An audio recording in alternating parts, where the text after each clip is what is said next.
فرشتے اللہ تعالیٰ کی نورانی مخلوق ہیں جنہیں ان کی اصلی شکل و صورت میں دیکھنا انبیاء کرام علیہ الصلوۃ والسلام کے علاوہ کسی اور کے لیے ممکن نہیں۔ یہی وجہ ہے کہ ہمارے ارد گرد لا تعداد فرشتے اپنے کاموں میں مصروف ہیں مگر ہمیں وہ دکھائی نہیں دیتے۔ اگر وہ انسانی شکل اختیار کر کے ہمارے سامنے آ جائیں تو پھر انہیں دیکھنا ممکن ہے۔ انسان کی نسبت فرشتے عظیم مخلوق ہیں اور ان میں بھی چھوٹے ہیں اور بعض بڑے ہیں۔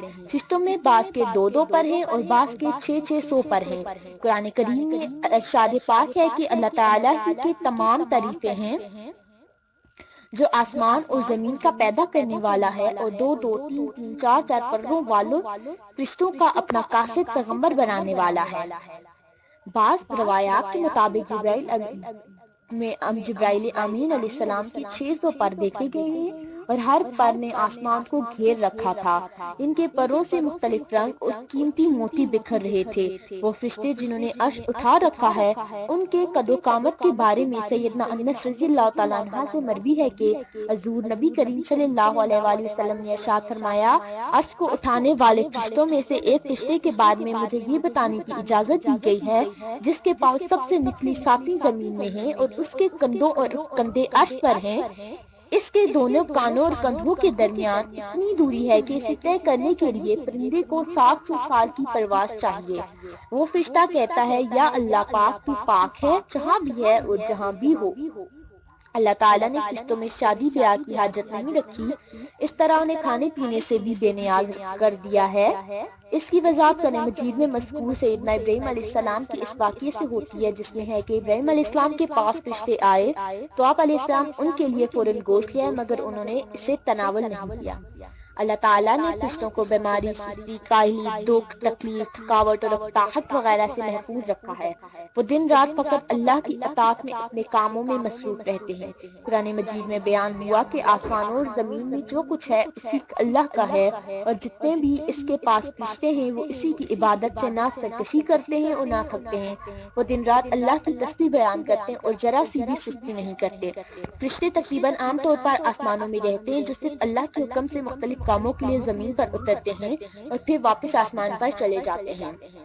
قرآن مجید میں ایک اور مقام پر خود فرشتوں کی یہ بات مذکور ہے، ہم تیرے رب کے حکم کے بغیر نہیں اترتے۔ فرشتوں کی تعداد کتنی ہے اس کے بارے میں کوئی تفصیل نہیں ملتی کیونکہ اللہ تعالیٰ کا فرمان ہے، تیرے رب کے لشکروں کو اس کے سوا اور کوئی نہیں جانتا۔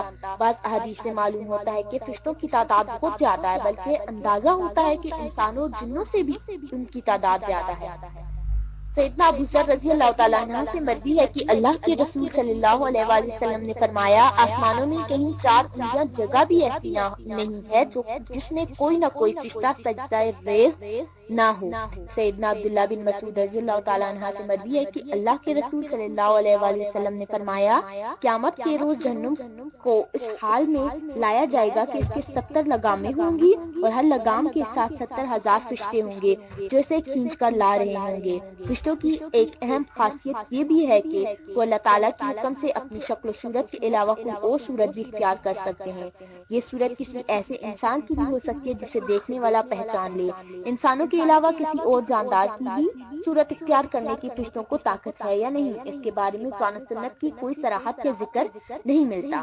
البتہ ان کی انسانی شکل اختیار کرنے کے واقعات ضرور ملتے ہیں جس سے یہ اندازہ لگایا جا سکتا ہے کہ فرشتے اللہ تعالیٰ کے حکم سے دیگر شکلیں بھی اختیار کر سکتے ہیں۔ سیدنا ابراہیم علیہ السلام کے پاس فرشتے انسانی شکل میں آئے اور ابراہیم علیہ السلام ان فرشتوں کو پہچان نہ پائے۔ پھر فرشتوں کے بتانے پر آپ علیہ السلام کو معلوم ہوا کہ یہ انسانی شکل نہیں ہے بلکہ فرشتے ہیں۔ اسی طرح جبرائیل امین علیہ السلام کی قوت و طاقت کے بارے میں قرآن مجید میں ہے، انہیں حضور نبی کریم صلی اللہ علیہ وآلہ وسلم کو زبردست طاقت والے فرشتے نے سکھایا ہے جو زور آور ہے۔ فرشتے اپنے ہر کام میں نظم و ضبط کی پابندی کرتے ہیں جس میں کسی قسم کی کمی بیشی یا سستی اور کاہلی وغیرہ کا مظاہرہ نہیں کرتے۔ جن فرشتوں کی جب اور جہاں ڈیوٹی شروع ہوتی ہے وہ اس وقت وہاں پہنچ جاتے ہیں اور اسے احسن طریقے سے سر انجام دیتے ہیں۔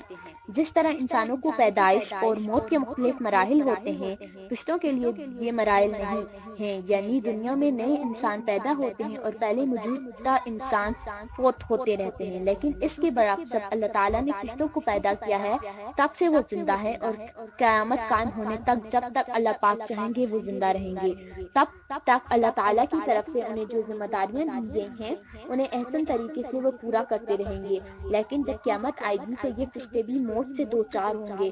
پھر ایک ایسا وقت آئے گا جب کائنات میں اللہ تعالیٰ کے علاوہ کوئی چیز زندہ نہ رہے گی۔